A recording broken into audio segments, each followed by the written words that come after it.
मंच से लेकर सोशल मीडिया तक मर्यादा टूटी। नेताओं ने नेताओं को पागल, चोर, ठग सब कहा। चुनाव प्रचार में मुद्दे मिटे, हावी हुई कट्टा, कनपट्टी और कटाच की भाषा। आदाब, नमस्कार, आप देख रहे हैं मंथन टुडे। मैं हूं आपके साथ उज़मा। बिहार विधानसभा चुनाव प्रचार वोट चोरी, नौकरी, रोजगार से शुरू होकर बाबर, औरंगजेब और कट्टा तक पहुंच गया।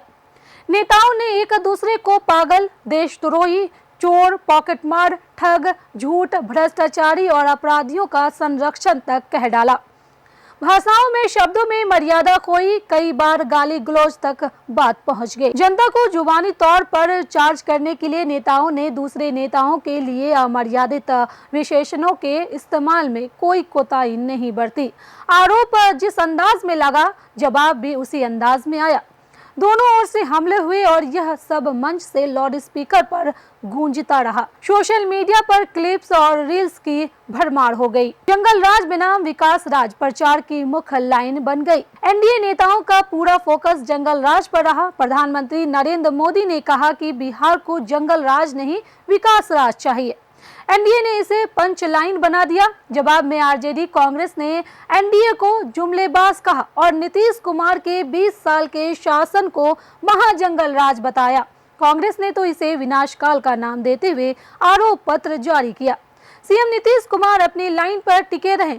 लालू राबड़ी राज में कुछ नहीं था, सब हमने दिया। अब आते हैं कनपट्टी पर, कट्टा से अप्पू, पप्पू, टप्पू तक। महागठबंधन ने तेजस्वी यादव को सीएम फेस घोषित किया तो प्रधानमंत्री ने कहा आरजेडी ने कांग्रेस की कनपट्टी पर कट्टा सटाकर सीएम फेस ले लिया।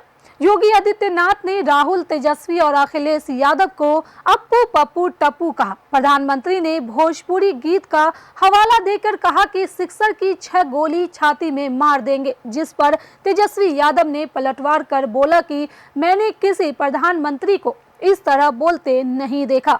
लालू प्रसाद ने भी प्रधानमंत्री से सवाल पूछ लिया कि आखिर तेजस्वी से इतना डर क्यों। अब आते हैं छठ पर, जो राजनीति हुई उसे लेकर के। राहुल गांधी ने कहा कि पीएम महापर्व छठ पर ड्रामा कर रहे हैं और एनडीए ने इसे मुद्दा बनाया। जहां एक तरफ योगी ने चुनाव को धर्म बनाम अधर्म की लड़ाई कहा, तो वहीं असम के सीएम हेमंत विश्व शर्मा बाबर, औरंगजेब से लेकर ओसामा बिन लादेन तक पहुंच गए। अब आते हैं ट्रेनों की भीड़ और मंचों की घोषणाओं पर। महापर्व छठ के चलते रेल यात्रियों की अव्यवस्था भी प्रचार का हिस्सा बन गया। दोनों पक्षों ने जनता के लिए घोषणाओं की झड़ी लगाई, पर बीच में सब कुछ शोर में दब गया। मुद्दे गायब हुए, सिर्फ जुमले और कटाच बाकी रह गए। जहां एक तरफ एनडीए और महागठबंधन दोनों सरकार बनने और का अपना अपना काउंटडाउन शुरू कर दिया, तो वहीं तेजस्वी ने तो तारीख तक बता दी।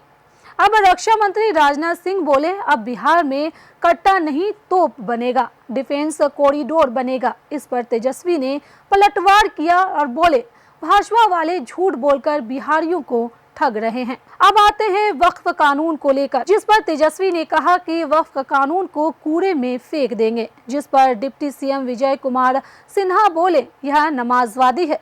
अमित शाह ने कहा कि अब 100 शहाबुद्दीन भी आ जाए तो डर नहीं। इस पर आरजेडी ने कहा भाजपा देश तोड़ने में लगी है। राहुल गांधी ने कहा भाजपा के खून और सोच में नफरत है। यह है बिहार चुनाव में इस्तेमाल किए गए नेताओं के भाषा, जिसमें ना कोई मर्यादा है ना कोई डर।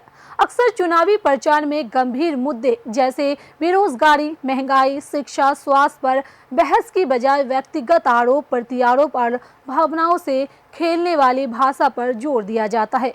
और अगले 5 साल हम इन नेताओं को देते हैं जो इस तरह की अमर्यादित भाषाओं का इस्तेमाल कर रहे हैं। तो फिलहाल इस खबर में इतना ही। बिहार की ऐसी ही राजनीतिक खबरों के लिए बने रहे मंथन टुडे के साथ। साथ ही हमारे चैनल को लाइक करें, सब्सक्राइब करें, फॉलो करें। निष्पक्ष पत्रकारिता देखना है तो देखते रहे मंथन टुडे। बहुत बहुत शुक्रिया।